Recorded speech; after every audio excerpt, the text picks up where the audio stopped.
最新的消息，咱来看泰国昨天举行国会大选，到昨天半暝计票是已经完成9成外。根据目前的结果，反对派前进党甲维泰党是大大领先。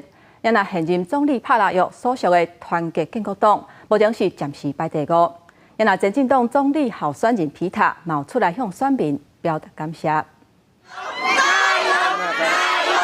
会场内支持的民众大声喊声，前进党总理候选人皮塔对着镜头感谢选民。泰国大选的结果愈来愈明朗，两个主要在野党维泰党甲前进党领先执政党真多，拢超过选前家己设的目标。The ability to form a majority government coalition because at least there's only 2 parties that have passed the 100 milestones, and the incumbent. Did not manage to pass that at all. So I think the probability of minority government is almost 0 now. 皮塔领导的前进党暂时摕到151席，本来让人认为赢面上大的前总理的查某囝贝东丹领导的维泰党跟伫咧后壁摕到141席，看起来敢若是正大杯世代交替啊。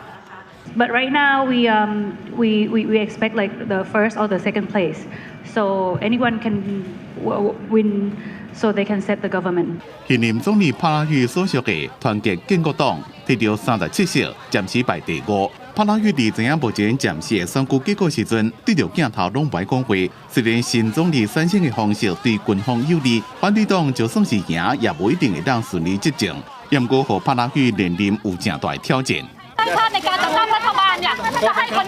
这边大选估计投票率会创历史新高，真侪第一遍投票的少年人特别希望会当结束军方执政的情形，也阁希望会当进行长久以来无法度撼动的王室改革。也那泰国这边大选最后的结果，也阁伫咧等待官方公布。记者综合报道。